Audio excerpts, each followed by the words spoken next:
Hello everyone and welcome to this Speeki webinar. My name is Scott Lane and I'm going to be the leader of today's webinar. For those of you that have not attended a Speeki webinar before, welcome to our webinar series. The webinars are designed to be a 30-minute overview of a particular topic that we discuss in relatively quick succession. Throughout the 30-minute webinar, you are welcome to ask questions using the chat function. During the course, I will try and get to as many questions as I can, although keep in mind that as a 30-minute webinar, it's sometimes challenging to get to all of the questions during the session. However, we do follow up on the individual questions offline. So if you do have questions, feel free to ask them. And if I don't cover them, I'll definitely cover them offline. For those of you who have joined Speeki webinars before, welcome back. Today's topic is one focused on anti-bribery compliance. For many companies, bribery and corruption are still prevalent in many of the countries in which you operate, and managing an anti-bribery compliance program has been the norm for many companies operating in key markets around the world. For many companies, however, you have upgraded what is known as your compliance program into what's called a management system. And the management system is a concept which was developed by the ISO over 50 years ago and has now become the most prevalent approach to managing complex issues in today's companies. Similarly, the anti-bribery issue has also been developed and according to ISO standards, and there is a management system designed specifically for anti-bribery issues. So similar to environmental, health and safety, information security, and other areas, the anti-bribery management systems now exist. As we will discuss in this course, there has been an update to the ISO 37001, and today's course is focused on what those updates are. So let's get started, but feel free to ask questions in the chat. Now, by way of background, most of the attendees should be aware that the anti-bribery management system was codified in a standard known as ISO 37001. Like many of these ISO standards, they are working on a 10-year review period, where essentially every 10 years there is an update to the standard. This standard was released in 2016 and has now had its first update, first significant update, in 2025. And we'll be talking about that 2025 update on today's call.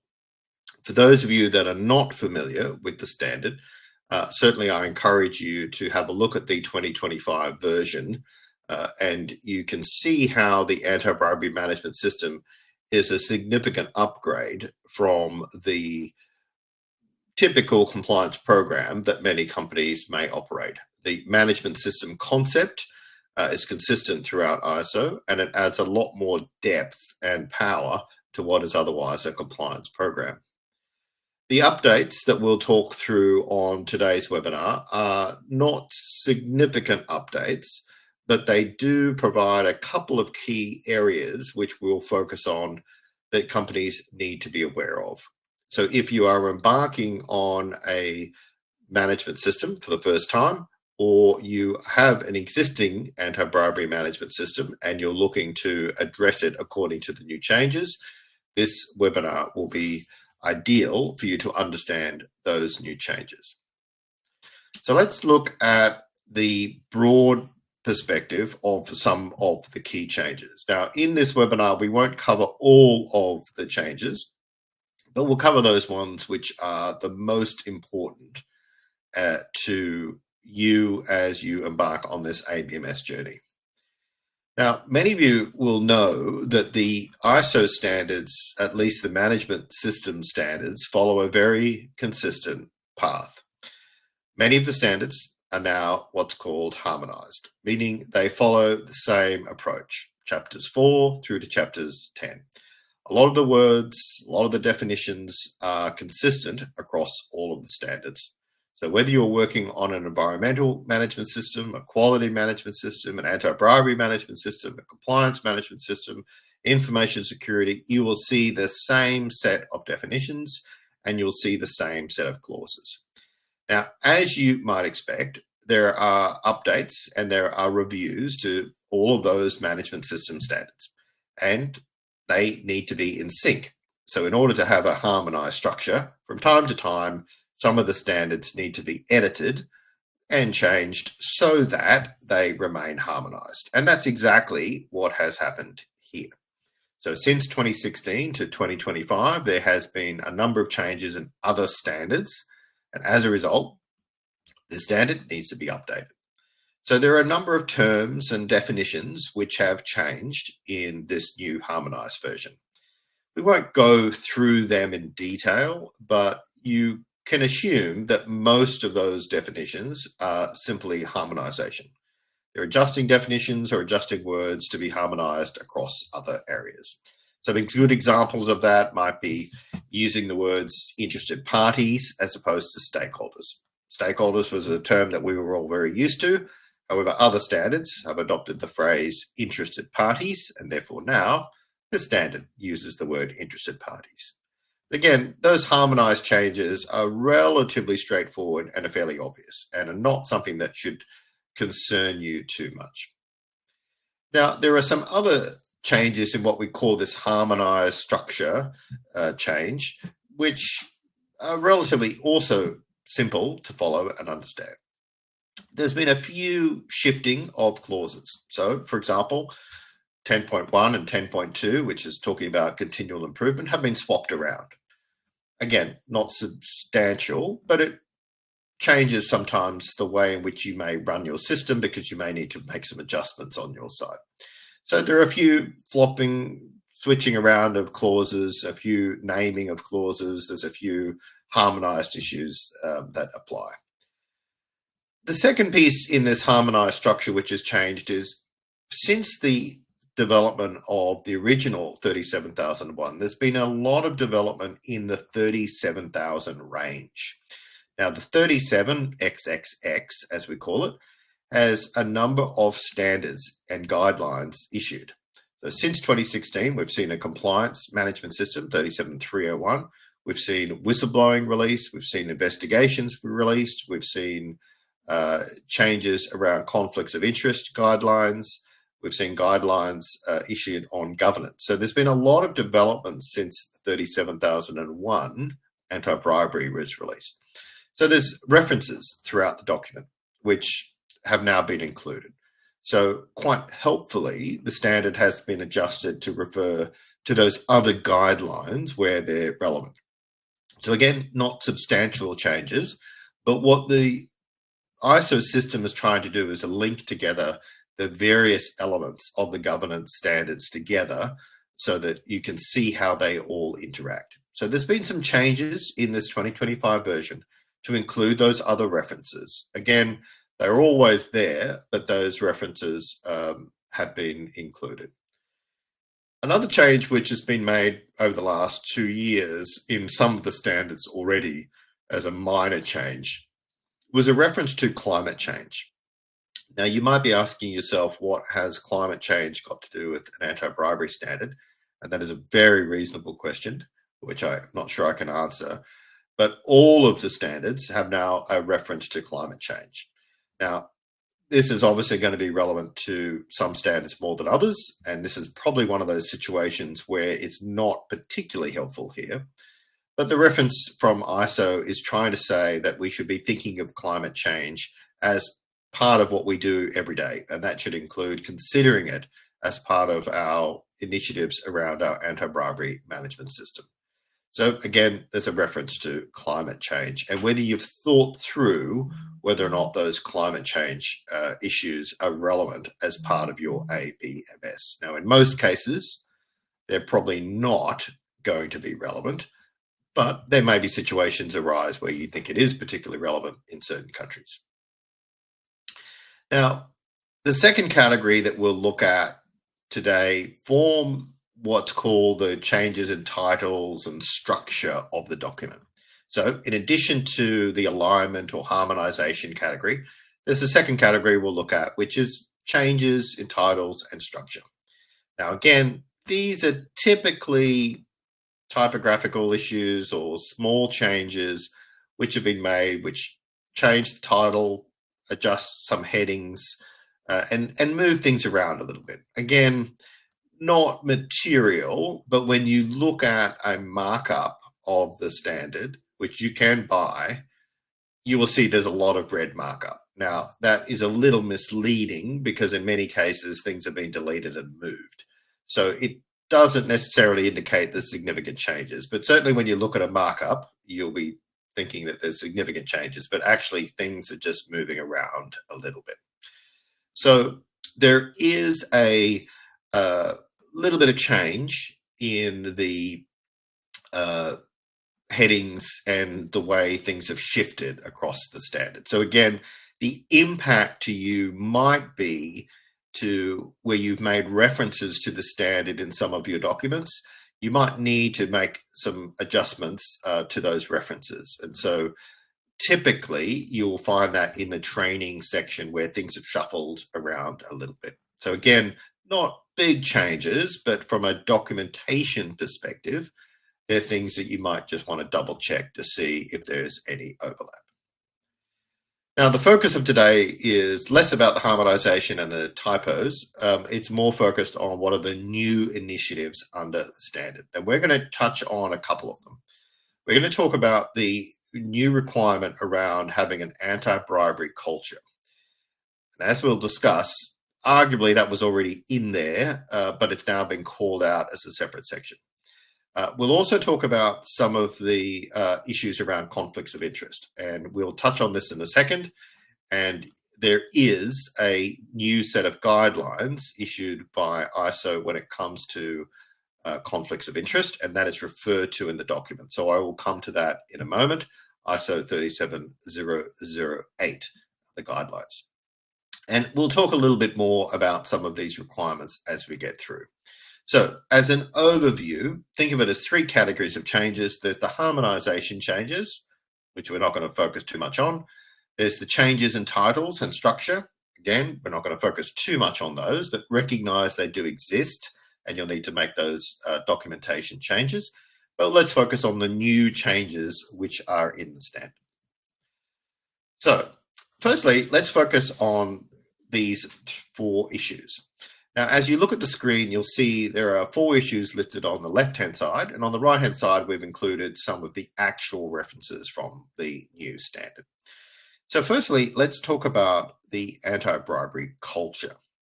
Now, culture was already included in the standard. There was an expectation that the leadership or top management of the organization, that they focus on developing an anti-bribery culture.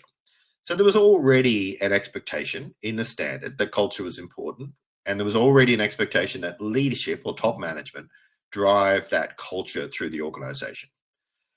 But to be honest, it was pretty weak. It was fairly basic. It was a one-line comment, which was one line out of 10 lines, and it wasn't very pronounced. So what's happened under the new version is there's a specific clause now, 5.1.3, which for most of you will remember, is part of the leadership section. And it's now saying that you should, meaning you must, develop, maintain, and promote an anti-bribery culture. And you need to do that at all levels throughout the organization. And the management team and the board need to demonstrate that it's active, visible, consistent, and a sustained commitment towards developing that set of behaviors that's required for an anti-bribery culture. So when you stand back and think about what does that actually mean? Well, it's pretty clear. What it's saying is there is an expectation that you develop an anti-bribery culture that is driven by leadership, and that leadership need to be visible. They need to be active. They need to be consistent, sustained. They need to be driving a behavioral culture. Now, as we talk about cultures, remember, cultures are developed because we have a number of people behaving in a certain way. And that set of behaviors that are consistent develop that culture. So if you work backwards, in order to achieve a culture, you need a set of behaviors. And in order to get a set of behaviors, you need a set of incentives and disincentives to drive people to behave in a certain way.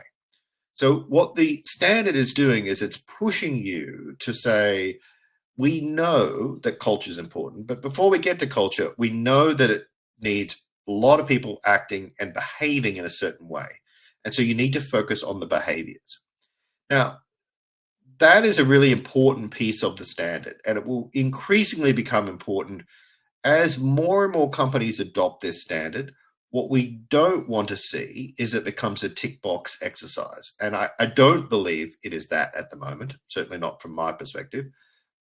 But that could happen if you don't address that behavioral element. The sort of standard setters are trying to drive you into building that approach to pushing you to address those behavioral elements of the standard. So that's not tick the box documentation with flashy sets of documents, but it's behavioral based. So from a compliance officer perspective, you will need to drive towards that behavioral piece. And you'll need to be able to prove that behavioral piece to your organization. So a lot of thought will need to be given on this clause as to how to measure that behavior, how to prove that behavioral change, how to show that leadership is active, that they are committed, and that they are driving that behavioral throughout all levels of the organization. So it is going to require a little bit of thought on how to address that particular topic.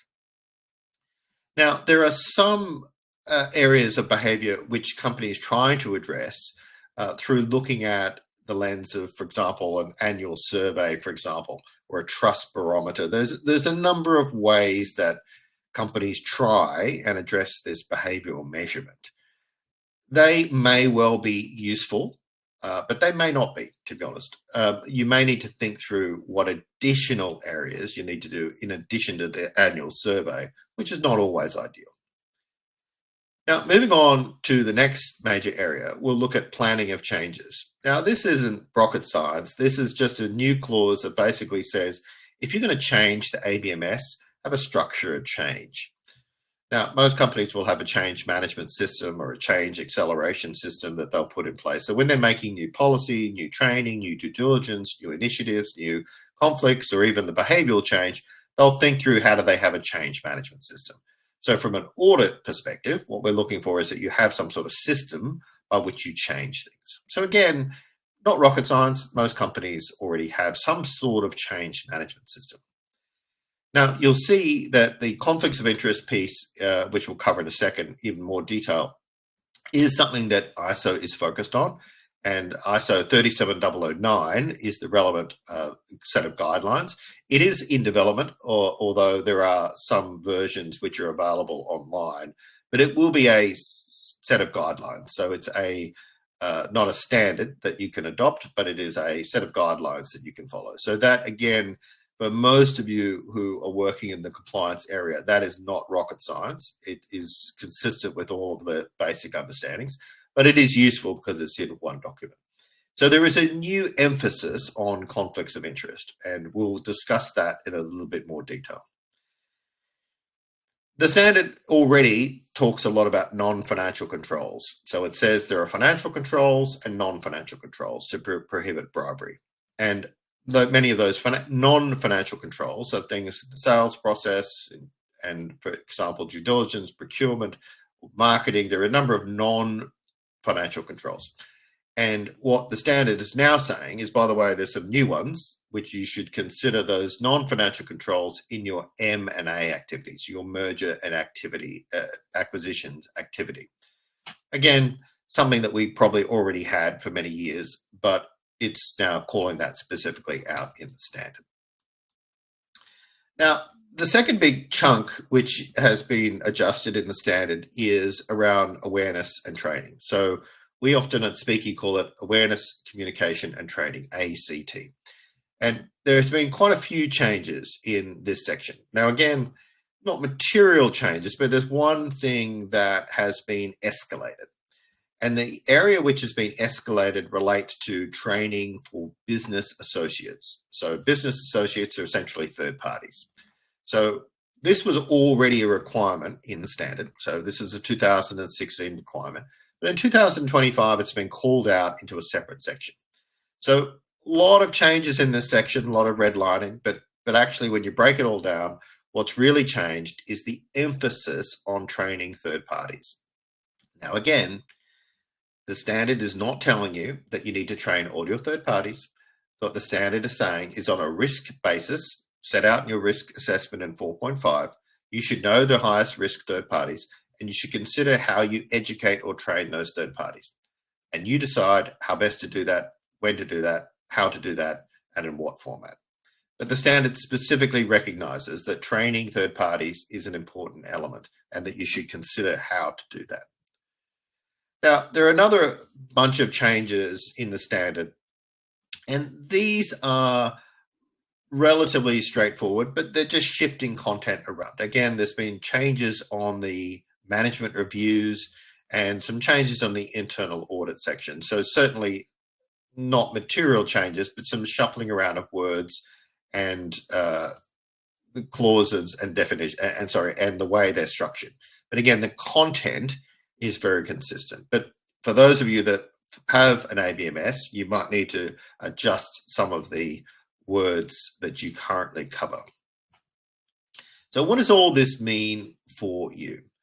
Firstly, if you're going through an audit process and with Speeki or with someone, you will need to think through what changes you need to make on your ABMS. The references to 2016 back in 2025. You'll need to think about how do you adjust any of the numbering that you have to address some of those changes that we talked about. You don't necessarily need to ensure that, for example, the shuffling around of sections, etc. Most companies don't refer specifically to a subsection of a subsection already. So there's probably less need to do that. What you probably will need to do is work through the red line of the standard, which you can buy, so that you can see exactly where that needs to be done. There are some things that you will need to think through. The conflicts piece you'll need to think through, the behavioral change you'll need to think through, you'll need to think through some of the training of third parties. You'll also need to think through the climate change piece, which was edited more a little bit longer ago as a small edit. So there are some of the more material things that you'll need to think through. So they're new elements that you'll need to embed. Now, arguably for most companies, some of those issues are already there.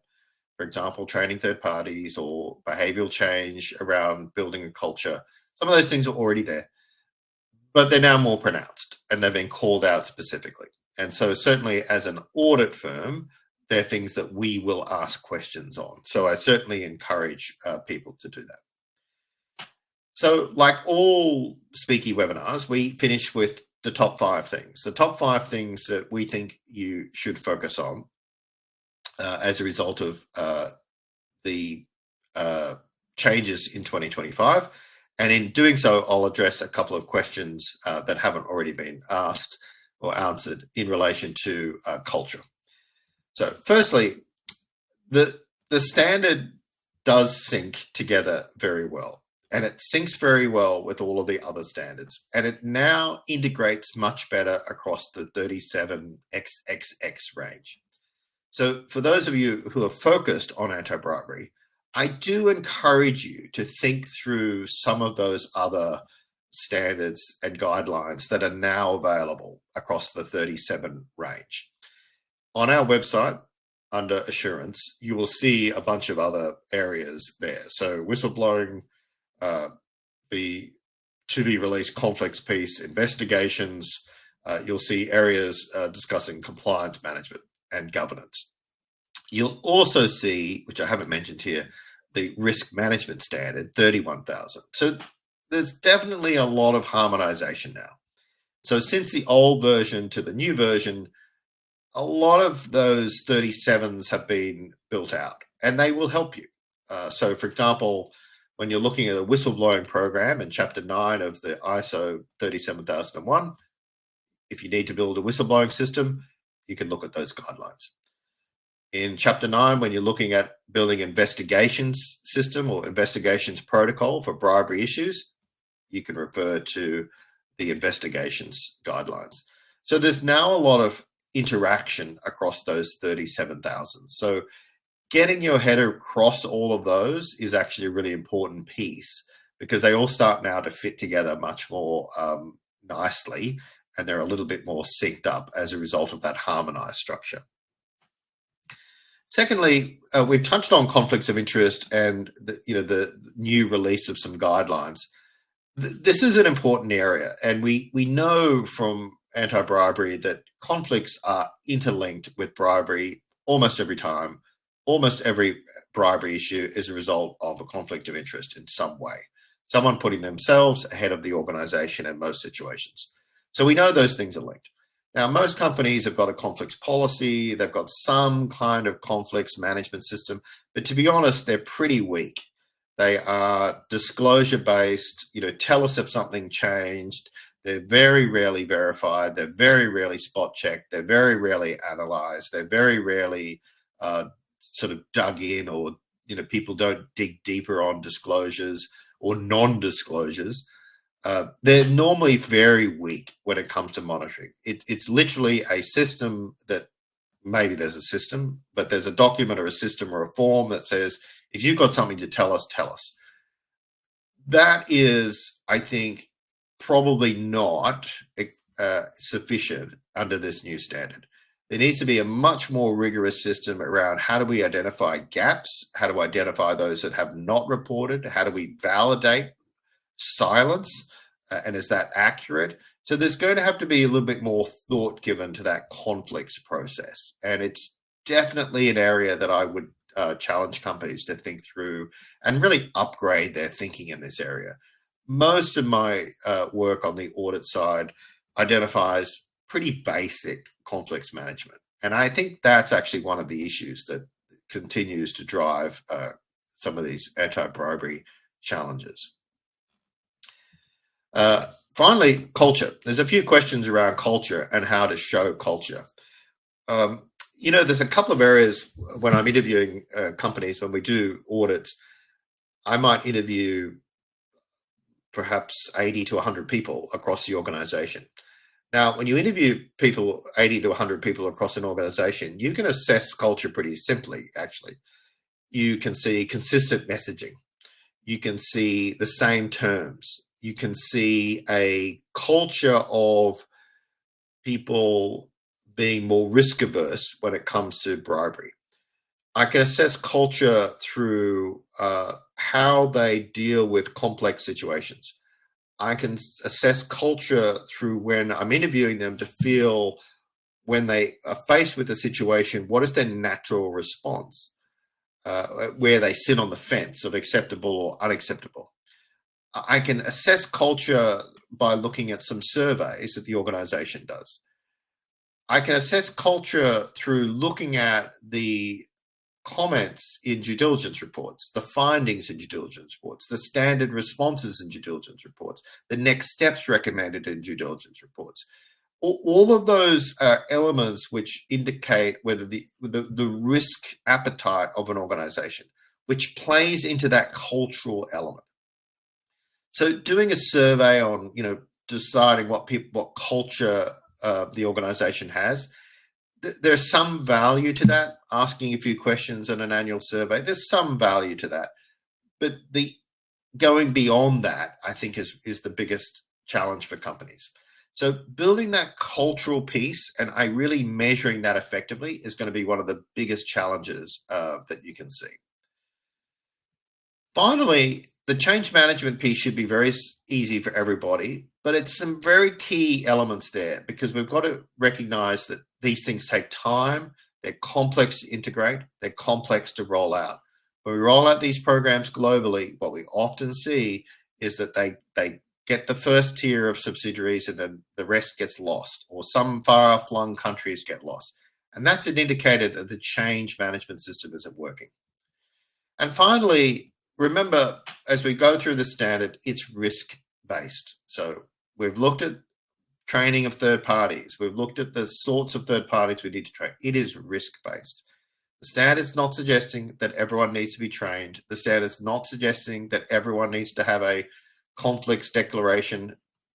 The standard's not suggesting that everyone needs to have a in-depth review of culture. The standard doesn't say that. What the standard says is work out what's risk-based for you, for your company, in your industry, your environment, with your tolerance, with your board, with your type of industry, and work out what works for you. And so that risk-based piece is really important. That context of your organization is really important. And that feeds into some of the things that we've talked about. So in wrapping up, there's a number of areas that the standard in the new version really considers. Conflicts, culture, training of third parties are the three areas that I would definitely focus on. And when we think about conflicts management, think about the monitoring and measuring, the testing, the analysis, the review, the validation. The silence doesn't necessarily mean there's no conflicts.